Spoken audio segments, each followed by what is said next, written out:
mungkin kalau orang bilang ikhlas itu saya sudah sangat ikhlas sekali gitu. Karena ya nggak ada pilihan kan.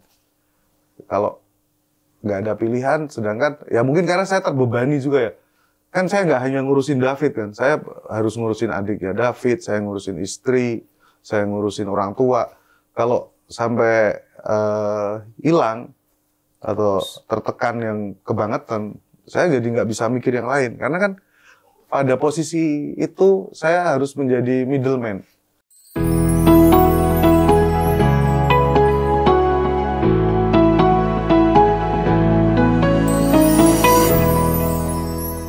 Halo, kita ketemu lagi di Gado-Gado Cheryl Tansil dan kali ini kita tayangan eksklusif pasca sidang putusan untuk Mario Dandi 12 tahun karena penganiayaan berat. Saya bilang eksklusif karena ada ayah dari David. Halo Bang Jo. Halo, Sis. Dan juga yang kemarin sudah mengisi begitu banyak stasiun televisi, tentunya kuasa hukum Mbak Melisa. Halo Mbak Melisa. Halo Mbak Cheryl. Iya, Mbak Melisa tuh kemarin saya teleponan sudah hampir jam 12 malam masih berada di sekitar pengadilan ya, Rally TV.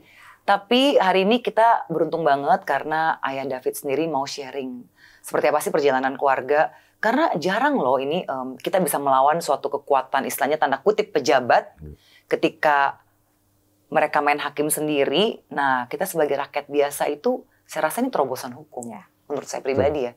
Dan dari kasus David, banyak sekali orang akhirnya mengeluh itu sekarang kalau ada kasus hukum maunya mengeluh ke netizen, maunya ke sosial media.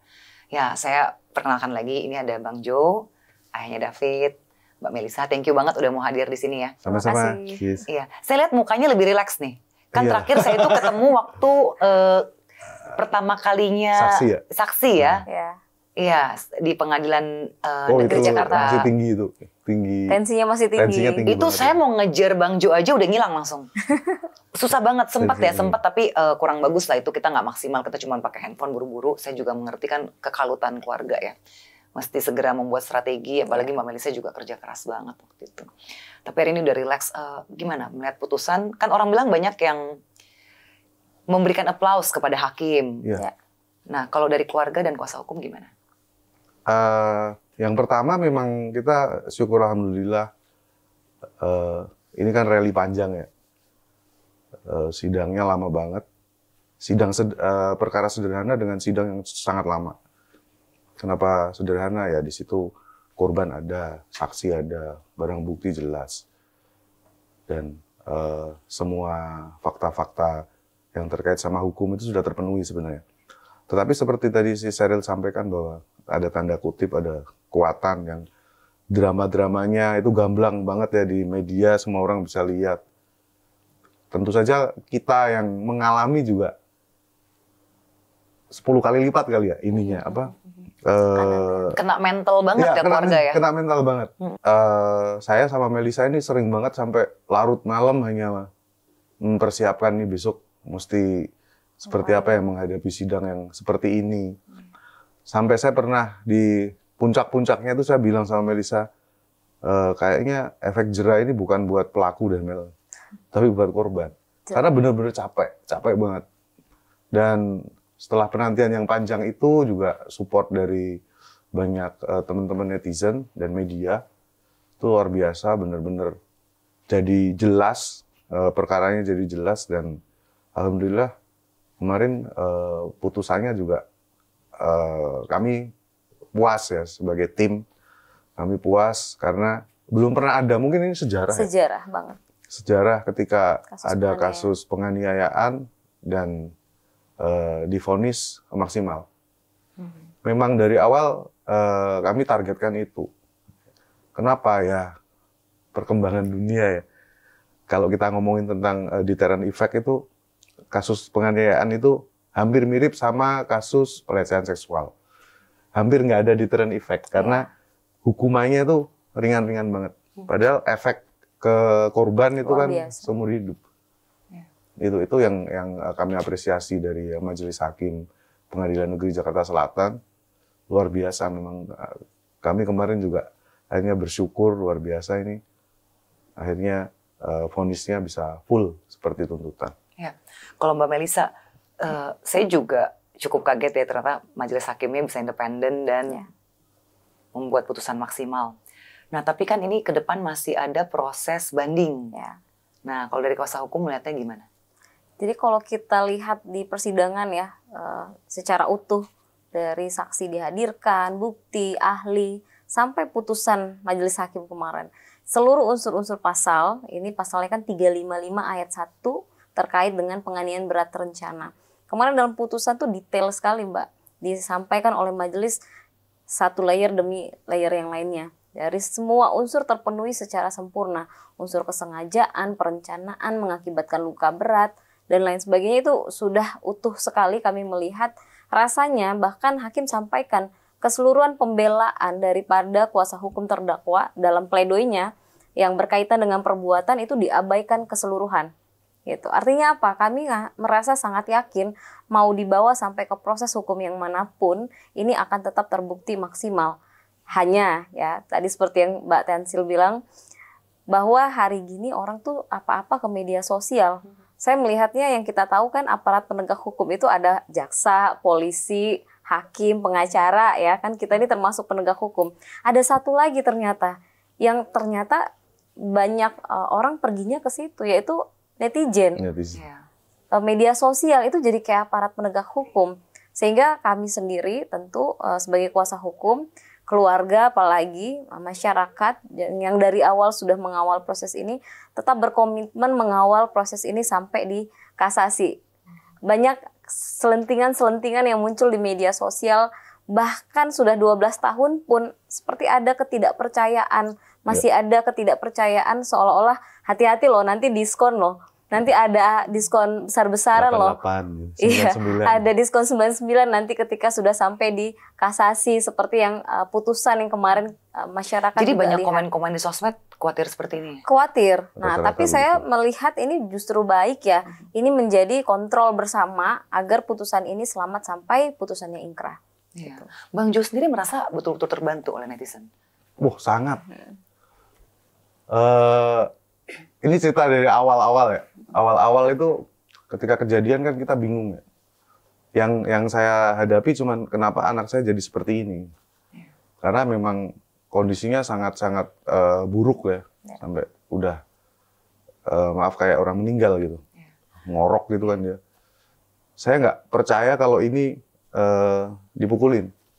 Separah-parahnya orang dipukulin nggak akan seperti ini gitu. Yang saya lihat waktu itu. Dan saya benar-benar nggak tahu ini siapa pelakunya, terus masih gelap, nggak ngerti apa-apa. Itu pas hari pertama ya? Hari pertama, hari kedua tuh. Hari ketiga muncul medsos kan, video. Dari situ langsung jadi rame kan di situ tuh. Ketika muncul di medsos yang ternyata dia rekam sendiri, yang rekam si Shen ya, Shen yang rekam kemudian disebarkan sama dia. Dia juga yang nyebarin bahkan ya? Iya. Mario Dendi yang nyebar. Iya, Mario Dendi yang nyebarin dan di situ benar-benar masyarakat jadi marah di situ. Apalagi pas ketahuan background-nya dia anak pejabat. Itu kayak apa ya? Klimaks. Masyarakat melampiaskan kemarahan itu klimaks karena pejabat yang juga nggak bersih-bersih banget. Dan ternyata kotor gitu. Iya. Memang kalau apakah terbantu netizen, justru garda terdepan kita tuh netizen sampai detik ini ya. Sampai detik ini. Bahkan ada forum mak online-nya David tuh. Yang kemarin itu setiap sidang selalu jadi itu independen ya, bukannya teman-temannya Bang Jo atau kita nggak kenal awalnya. Okay. Karena kan banyak yang bilang ini settingan nih karena bapaknya kuat katanya. Bahkan banyak yang pikir tuh Bang Jo itu juga pejabat. Karena kan NU-nya dibawa-bawa kan, katanya ada foto sama Mercy katanya. Jadi iya Bu, karena ini dua orang kaya yang berseteru katanya. Kalau bukan orang kaya juga nggak bakal bisa kayak gini.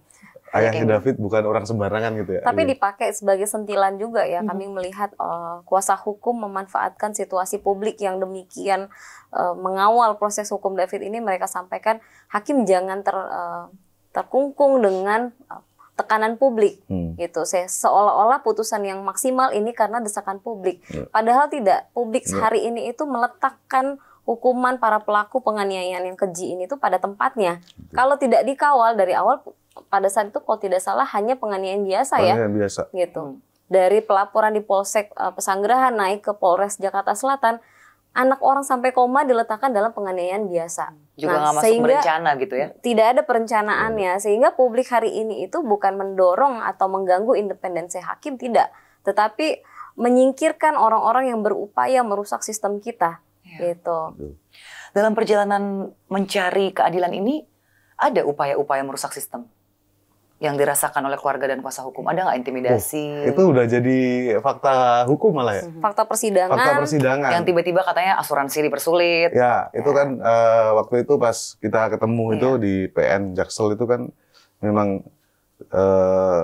momentum itu kami gunakan untuk menyampaikan ke majelis bahwa banyak sekali hal-hal yang janggal banget, mulai dari asuransi, terus mulai dari mereka di awal-awal pada mepetin, ngeribetin lah, pokoknya pengen ayo kita damai aja kayak gitu. Sampai di Polsek yang mobilnya tiba-tiba hilang, sampai di Polres yang Kapolresnya bikin press release sampai 2 kali merevisi. Jadi dia bikin press release sebelum masyarakat lihat video. Jadi itu pengakuannya Mario Dendi ya, awalnya berapa? Hanya mukul karena proses perkelahian, padahal mereka sudah tahu ada persekusi di situ. David diminta push up, tobat, posisi kan tobat ketahuan dan semua lain-lain. tuh akhirnya. Akhirnya sebenarnya ada senpi nggak sih senjata api? Itu masih jadi pertanyaan ya. Karena kan pertanyaan kita gini, kok nggak kabur aja kalau ngeliat 2 lawan 1 memang nggak bisa lawan ya? Kenapa kok mau dikerjain? Atau nurut gitu ya? Dalam intimidasi apa? Ini Itu masuk jadi dalam pertanyaan. fakta persidangan juga bahwa memang sudah ada pengancaman penembakan terhadap David gitu, dan ini memang tidak terlalu digali ya. Mungkin jaksa fokus kepada penganiayaan ya, padahal ancaman ini sudah muncul oleh ahli digital forensik. Iya, ada. Gitu. Nah, tapi menarik juga nih kalau kita bahas putusan ya. Kami melihat hakim ini benar-benar mengedepankan sisi keadilan bagi korban. Kalau ditanya keluarga, banyak juga yang nanya kemarin media, kecewa nggak sih ketika nilai restitusinya yang turun gitu ya, dari 120 miliar turun ke 25 miliar. Kalau tanya ke ayahnya David ya nggak ada kecewanya, karena memang fokusnya dari awal tidak terkait restitusi. Tapi bahwa restitusi ini adalah hak dan itu adalah hak David ya sebagai korban, maka kita perjuangkan itu. Dan melihat restitusi yang kemarin diajukan, itu kan yang mengajukan sebenarnya adalah LPSK. LPSK ini Mbak Sheryl adalah institusi yang diberikan amanah oleh undang-undang sebagai pihak yang berwenang menghitungkan nilai restitusi. Nah, kemudian hakim memutuskan yang lain, kami tetap menghargai putusan tersebut, namun ada beberapa yang tidak dimasukkan. Jadi sebenarnya angkanya tidak turun, yang dari 120 ke 25 ini, tetapi ada nilai proyeksi ke depan terkait dengan pendampingan psikologisnya David, masa depannya yang hilang, termasuk asuransi. Ini lucunya juga, David itu dirawat 55 hari ya Ju ya, di ruang ICU. 58 hari. 58 hari total dengan yang di rumah sakit pertama. Nah, seluruh biaya itu tidak dihitungkan kepada terdakwa sebagai beban, karena sudah dibayarkan oleh asuransi. Nah, pertanyaan kami kan, asuransi yang bayar Jo, bukan terdakwa. Kenapa terdakwa yang diringankan atas itu? Nah, hakim juga belum memasukkan hitungan itu. Tetapi memang kekecewaan lebih kepada kenapa tidak ada hukuman pengganti ya. Tapi kami melihat hakim sepertinya memang benar-benar menggali nilai keadilan bagi David, karena yang dibutuhkan David dilihat oleh hakim. Hakim kan mengutip juga, mengambil keterangan dari dokter Tatang bahwa David ini kondisinya belum dan tidak mungkin untuk kembali normal. Kondisi diffuse axonal injury ini rata-rata 5% yang bisa sembuh gitu. Oke, Sehingga ini saya bacakan hasil asesmennya dari psikolog Kementerian PPA terakhir ya, ini Agustus 2023, berarti bulan lalu. Ada diffuse axonal injury stage 2, ini bahasa medis nih, saya nanti mungkin tadi jelaskan.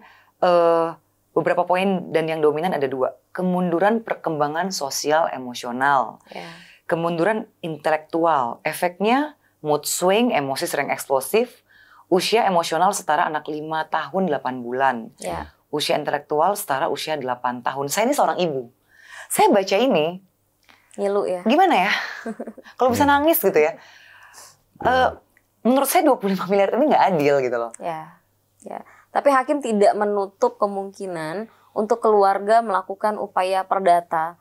Tetapi kami juga bagaimanapun memahami mengapa tidak ada hukuman pengganti, untuk tidak menutup kemungkinan dilakukan upaya hukum selanjutnya oleh kami dan keluarga. Hakim ini memandang proses nominal di restitusi ini akan menjadi hutang seumur hidup bagi si pelaku. Jadi mau bagaimanapun termasuk kemarin sudah ada daya paksa terkait dengan mobil Rubicon. Iya, katanya dilelang aja untuk bayar. Iya, kami melihat harusnya lebih digali lagi apakah ada harta-harta yang lain.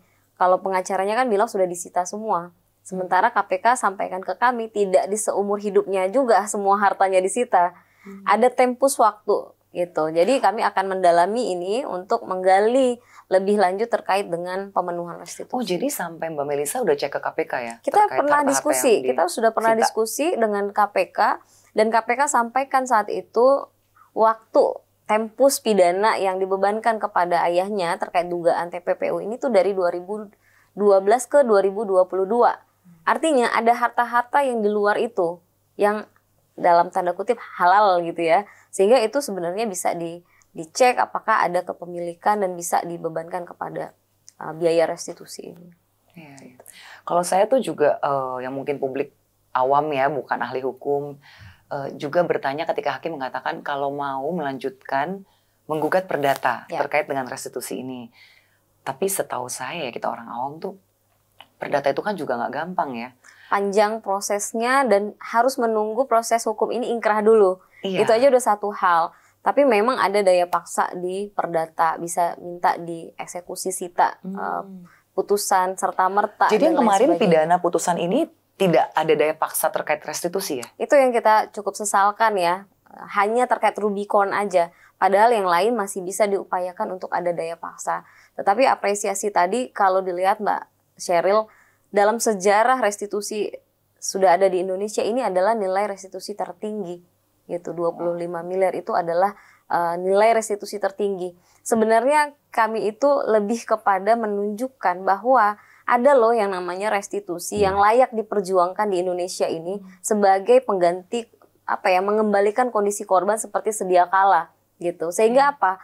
Kan mereka sampaikan dari awal tuh kita sudah tawarkan biaya bantuan, tapi keluarga nolak. Sementara yang ditangkap kan bukan seperti itu ya, Jo. Ya, damai itu. Itu mengajakin damai. Nah, kebanyakan kalau dilihat di perkara yang di luar, Mbak, rata-rata orang akhirnya mengambil damai karena berpikir ya ini daripada anaknya juga nggak ditanggung, misalnya mengalami hal yang sama seperti David, akhirnya terima aja deh. Nah, sekarang mereka lihat ada restitusi yang diputus oleh hakim 25 miliar. Itu kami patut apresiasi kepada majelis hakim. Ya. Terkait angka sebenarnya kita tidak pernah mempersoalkan ini ya, Jo. Memang ada nilai proyeksi yang belum dimasukkan oleh hakim, ada beberapa yang belum dimasukkan, itu akan kami perjuangkan untuk David.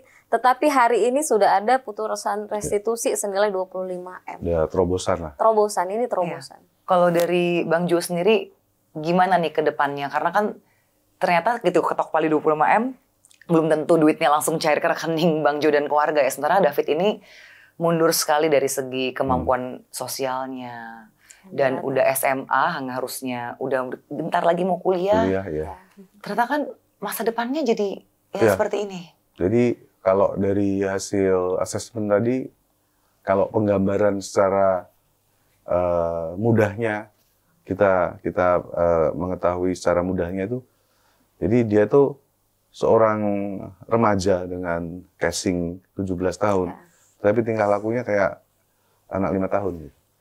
Itulah kenapa beberapa kali kejadian di sekolah, maksudnya itu bercanda ya.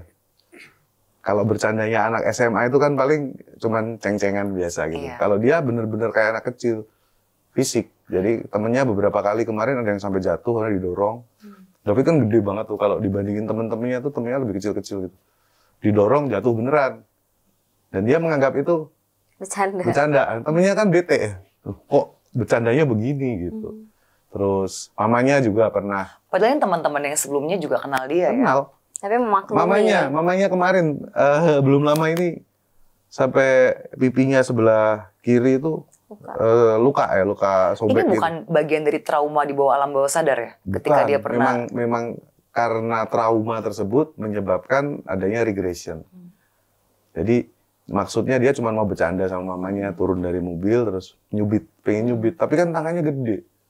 Dan jadi nyubit beneran, berdarah. Jadi secara sensori juga mungkin dia nggak bisa mengontrol ya? Bisa kontrol powernya. Nggak bisa kontrol. Iya, itu sensori tuh berarti kan. Termasuk yang dia sempat jatuh ya, akhirnya dioperasi lagi pergelangan kakinya karena dia tidak bisa mendeteksi ada bahaya nih di depannya, gitu. Ya kayak anak kecil, nggak ngerti. Kalau gitu. dokter bilang apakah ada terapi lanjutan, terapi sensori, okupasi? Justru setiap kontrol justru ini lanjut terus. Karena dokter Tatang seperti yang disampaikan ketika memberikan kesaksian, memang ini diffuse axonal injury stage 2 itu stage yang kedua. Jadi diffuse axonal injury itu akson, kabel-kabel di kepala ini sobek sampai putus gitu. Karena otaknya berputar. Diffuse itu kan perputaran, aksonalnya injury. Ada yang sobek, ada yang putus, dan yang paling parah adalah yang di jembatan antara otak kanan dan kiri. Itu yang paling dalam. Itu yang menyebabkan terjadi banyak regresi di emosional, terus okupasi, memori, sama intelijensi. Tapi menurut dokter Tatang, ke depannya gimana nih? Harapannya apakah bisa kembali normal atau? Dokter Tatang menyampaikan nggak bisa. Kalau traumanya ini bisa hilang, jadi kalau di MRI itu ada bercak gitu, panjang gitu. Kalau ini bisa hilang, dia akan sembuh. Tetapi belum pernah ada yang diffuse axonal injury yang ini hilang. Jadi tetap akan menjadi namanya gejala sisa. Jadi dia akan ada terus di situ. Dan beberapa teman kayak kemarin Mbak Lia itu kan adiknya juga sama kan diffuse axonal injury karena kecelakaan tapi. Itu juga sampai udah berbulan-bulan malah swing moodnya lebih parah dari David. Nah ini yang disampaikan dokter Tatang, Mbak Sheryl. Rata-rata orang yang mengalami yang terkena diffuse axonal injury itu adalah karena kecelakaan mobil dengan kecepatan tinggi. Baru pertama kali sepanjang karirnya dokter Tatang dia menangani orang yang kena DAI karena pemukulan, karena tendangan. Kita bisa bayangkan seberapa kencangnya itu penendangan itu. Gitu, sampai membuat orang kena DAI dan stage 2. Ya. Saya pingin agar orang yang nonton tuh mengerti bagaimana kesulitan yang dihadapi oleh keluarga Bang Jo selama berbulan-bulan ini. Saya pengen tahu deh, itu satu hari untuk biaya medikal, biaya medis, David dan terapi, itu berapa? Karena saya juga punya anak yang sempat terapi, dan itu menurut saya mahal luar biasa. Fisio aja. Fisioterapi itu sekali hadir aja kan 600.000. Itu harus setiap hari? Setiap hari. Terus kemudian okupasi terapi itu seminggu 2 sampai 3 kali. Itu hampir sama nilainya. Terus kemudian untuk support superfood kan dia pakai superfood kan. Ini yang agak mahal. Mahal banget itu itu. apa tuh? Jadi yang nutrisinya beda? Iya, jadi superfood ini David itu kan dulu di stem cell. Jadi ada beberapa bahan makanan yang untuk mensupport supaya stem cell-nya ini bekerja dengan optimal. Jadi itu yang terasa berat sih di situ. Itu seminggu bisa 3 juta ya? Seminggu kalau terapinya doang hampir 4 jutaan. Kemudian terus superfoodnya ini yang boros kan dia makanya banyak banget. Masih pakai suster tinggal di dalam. Nah itu dia Mbak. Susternya udah enggak. Nah jadi sebenarnya dari yang dianjurkan oleh dokter sebenarnya banyak banget perawatan yang sebaiknya dia ikuti untuk mempercepat proses ini gitu ya. Tetapi ya bagaimana? Itu kan semua butuh biaya dan sudah tidak tercover oleh asuransi. Itu akhirnya ada beberapa hal yang ya udah Mel ini skip dulu, dok. Perawat udah enggak gitu. Jadi perawatnya saya aja lah. Jadi dia jadi papa rumah tangga. Gitu. Tapi gimana ketika jadi papa rumah tangga dengan tadi hitung-hitungan kasar saya aja kalau 4 juta dikali itu per minggu 4, ya. Dikali 4. Pokoknya sebulan tuh hampir 30-an lah. Sebulan 30-an. Minimal tuh. Ya sementara ini ya berjuang dibantu Melisa banyak banget bantu. Jadi udah pro bono masih bantuin Asmat lagi ya, luar biasa nih pengacaranya. Jadi saya nih bersyukur banget karena biasanya nih klien itu kan yang ngebayar lawyer. Ini kebalik. Jadi lawyer, ayo ini nggak ada duit, gua aja yang ngurusin. Udah ada bayarannya di restitusi, Jo. Oh iya, gitu ya. Iya, gitu juga. Aduh, udah dihitung utang itu ya. Tapi alhamdulillah memang banyak teman banyak rezeki, Mbak. Itu bener itu. Itu bener banget. Yang nganterin makanan. Gimana kerja kalau kayak gini tiap hari ngurusin anak? Ini disuruh cuti dulu. Nah ini yang ngasih kerjaan untung juga baik banget ya. Jadi berita di awal kasus ini yang katanya papanya David juga orang besar, orang hebat, pejabat, orang kaya raya. Itu nggak benar ya? Itu bahkan itu kocak banget gitu. Jadi saya foto di depan Mercy J63. Itu kan memang mahal banget ya. Tapi kan itu Mercy-nya Gus Yakut.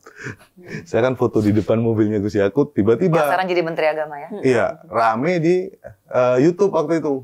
Ayah David ternyata bukan orang sembarangan. Karena depannya J, dipikir itu mobilnya. Saya kaget, bukan orang sembarangan, kaya raya, Enggak sampai terpandang gitu ya. teman-teman gue juga berpikir begitu gitu. Dipikir Gila, kamu klien mau lu- bantuin karena kliennya orang kaya. Iya, gitu. gila klien lu orang besar itu. Besar apa? Emang besar sih badannya ya. Besar pertemanannya. Kalau tentang aku yang dari awal itu tanya Mas Firdaus lebih tahu deh. Dulu kita tidur bareng di lantai. Oke, Mas Firdaus ini biar netizen tahu juga salah satu produser di Cokro, gitu. Kenal ternyata sama. Itu teman Bang Jo. berjuang sejak tahun berapa itu? 2013 apa 14 dan kita bareng-bareng merintis pekerjaan yang Gembel. tidurnya gembel banget itu, tidurnya itu di lantai. Oke, berarti ini David lucu nih paham nggak sih bahwa ada kasus hukum, dia dulu dipukul, dia udah bisa. Paling kalau ke Melisa ya pertanyaannya aneh-aneh aja, yang random-random. Udah berapa lama lagi nih putusannya? Lama banget. Udah bosan nih ditahan lah, siapa yang nahan kamu? Tapi dia bisa cerita nggak apa yang terjadi waktu itu? Enggak. Benar-benar lupa ya? Kalau pas kejadiannya memang dia sama sekali skip. Jadi amnesia parsial begitu ya? Ada, saya lupa namanya, tapi ada nama amnesianya juga. Kemarin dijelaskan dokter Ya. Tatang bahwa otak itu punya defense mechanism. Ketika ada trauma berat, dia akan skip kenangan tentang itu. Iya. Yang paling gampang kalau kecelakaan.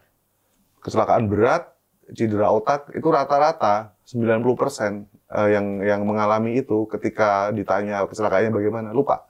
Dia hanya bilang, saya bangun-bangun udah di rumah sakit. Terus kejadiannya gimana? Nggak tahu. Berarti Jadi sebenarnya udah David itu koma ya? cuma Koma. tahu cerita. Dari cerita itulah dia bisa ngomongin kondisinya. Itu kan aku diinjak-injak. Iya. Oh, dia Gitu. sempat bilang gitu ya? Karena Joe Iya. memang menyampaikan ya. Dia Kan itu sempat ingat, harus. dia tuh sempat ingat pecahan-pecahan Oh. memori ya, tapi random banget gitu. Jadi daripada memang agak bingung waktu itu Joe sama Amel ya. Jadi sampai nanya ke gua, Mel ini gimana ya? David mulai ingat tapi pecahan-pecahan. Kira-kira kita harus gimana? Aduh, nggak paham lagi. Coba deh komunikasi sama psikolog. Nah, Itu berat dikasih tuh. lah dari PPA. Dia tuh diajak bicara, dipancing, atau tiba-tiba dia berujar tentang pecahan-pecahan peristiwa ini? Oh, itu random itu, Tiba-tiba. tiba-tiba. Oke. Kayak tadi pas kita mau tapping, tiba-tiba nanya Melisa. Dia dekat sama Melisa. Tiba-tiba kamu mirip Age, Mel. AG ini Mel. anak Iya. AG kan yang juga sudah divonis. Terus Mel, panggil Mbak, siap yang mulia. Jadi kayak bener-bener ya kayak dia pas masih kecil dulu, nakal-nakalnya anak kecil gitu. Tapi berarti sekarang berdiri sudah bisa lama ya? Kan waktu itu uang terakhir kita di PN itu yang saya ketemu katanya berdiri aja baru bisa 10 menit. Ya, Udah. sekarang udah di atas 24 menit. Makanya udah langsung kita ikutin banyak olahraga.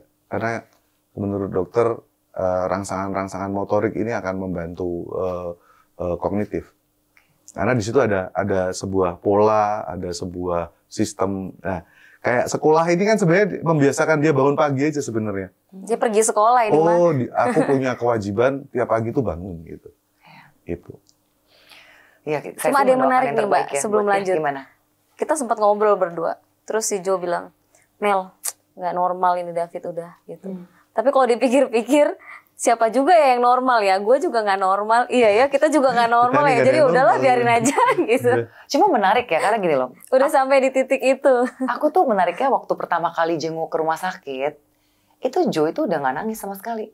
Malah senyum. Sama siapa aja diajak foto senyum. Ternyata saking begitu udah apa ya, Saya dalam tuh kondisi udah- tertekan banget, udah sampai akhirnya berserah ya. Mungkin kalau orang bilang ikhlas, itu saya sudah sangat ikhlas sekali gitu. Karena ya nggak ada pilihan kan. Kalau nggak ada pilihan, sedangkan ya mungkin karena saya terbebani juga ya. Kan saya nggak hanya ngurusin David kan, saya harus ngurusin adiknya David, saya ngurusin istri, saya ngurusin orang tua. Kalau sampai hilang atau tertekan yang kebangetan, saya jadi nggak bisa mikir yang lain. Karena kan pada posisi itu saya harus menjadi middleman. Orang yang harus bisa melegakan semua orang gitu. Kalau saya stres, nanti ibu saya jantungan lagi. Jadi benar-benar Dipaksa waras ya. Harus ya, nggak ada pilihan soalnya. Pilihannya cuma itu. Jadi ternyata banyak kisah inspirasional lah ya, gimana kuasa hukum dibantu netizen bisa membuat terobosan hukum secara Ya, itu sejarah, formal. Sejarah ini. Dan juga saya rasa orang yang nonton ini juga perlu tahu bahwa gimana seorang ayah berjuang dan bisa ikhlas ya. Karena kalau nggak ikhlas udah jadi gila juga mungkin ya. Kalau saya mungkin iya. stres Makanya banget. sekarang juga konsul kan, konsul sama psikolog juga. Udah hampir-hampir ya waktu itu. Karena apalagi waktu dokter Tatang udah ngasih kemungkinan terburuk. Karena kan dia udah telan kemungkinan terburuk sebenarnya. Tapi ketika mukjizat itu ada, David pelan-pelan kesadarannya kembali, ya akhirnya apapun bisa dihadapi karena kemungkinan terburuk udah lewat. Iya. Gitu. Waktu dulu kan kita mau ngomong David kondisinya membaik aja takut ya, takut digunakan oleh kuasa hukum dari pihak lawan. Ini anaknya nggak apa-apa kok gitu ya. Nah itu yang paling parah ya kalau saya lihat dari seluruh pembelaan mereka, sebenarnya kita sudah baca juga strategi pembelaannya apa ya Jo ya. Gue udah sampein kira-kira mereka akan begini. Nah tetapi yang paling menyesakkan adalah mereka memanfaatkan kondisi David yang mereka lihat udah baik-baik, sudah pulih untuk meringankan mereka. Seolah-olah Padahal nggak ada kontribusi dari mereka. nggak ada kontribusi apapun. Dan lucunya lagi dari kuasa hukumnya Shane, saya ingat itu harusnya jaksa memberikan dong kondisi David hari ini sebagai bukti, kok nggak dimasukkan. Saya bilang tidak ada urusannya dengan kondisi 6 bulan setelah kejadian. Yang dilihat kan ketika peristiwa penganiayaan mengakibatkan apa gitu. Jadi antara ini kita yang gila atau mereka yang gila gitu ya. Sampai udah mikir kayak gitu. Karena terlalu panjang juga itu kan. Ya, Itu 6 bulan lelah. Mereka sebenarnya banyak keuntungan untuk bertindak yang semaunya gitu loh. Ya. Dengan- Sampai ahli dengan juga ngomong panjangnya. begitu Iya. ya. Dengan panjangnya waktu itu. Tapi alhamdulillah. Jadi kalau sudah melewati yang kayak gitu ya, sekarang saya cuma bisa optimis aja gitu. Toh selama ini yang kita tapaki itu selalu mengejutkan Ya. kan. Dia bisa bangun terus sampai dengan bisa vonisnya ada sebuah terobosan yang baru kali ini di Indonesia. Jadi ya kita nggak punya pilihan, kita maju terus ya. Kita udah ditunjukin contoh nih bahwa lu bisa ya udah. Ya. Kita optimis aja. Yang lain-lain nanti biar dipikirin teman-teman. Oke, ini penutup langkah hukum berikutnya. Bagaimana dari kuasa hukum untuk strategi-strategi ke depannya? Ada beberapa hal ya yang paling menarik dalam putusan. Hakim sampaikan bahwa yang menyebarkan video dan foto ini adalah Mario Dendi hingga akhirnya viral. Ini kita lagi diskusi juga. Karena waktu itu emang sempat kita mau laporkan terkait ITE. Itu yang pertama. Yang kedua tentu terkait dengan restitusi apa-apa yang memang belum terpenuhi. Tetapi memang harus menunggu dulu terkait dengan upaya hukum mereka selanjutnya sampai putusan ini ingkrah gitu. Jadi tetap akan fight ya untuk restitusi. Iya, apakah pidana dari ITE ataupun perdata terkait dengan restitusi. Ya. Kami dari tim Cokro ini mendoakannya supaya semuanya lancar dan betul-betul putusan terakhir sampai di kasasi yang teradil. Ya. Dan aku juga menunggu nih keajaiban-keajaiban baru Amin. untuk tiap harinya David gimana ya. Ya. Thank you banget Bang Jo, Makasih, juga Cokro. Melisa, thank you Makasih. banget. Cokro ini Mas ada Heru. terus. Dari awal. Kita Makasih komitmen. banget. Iya.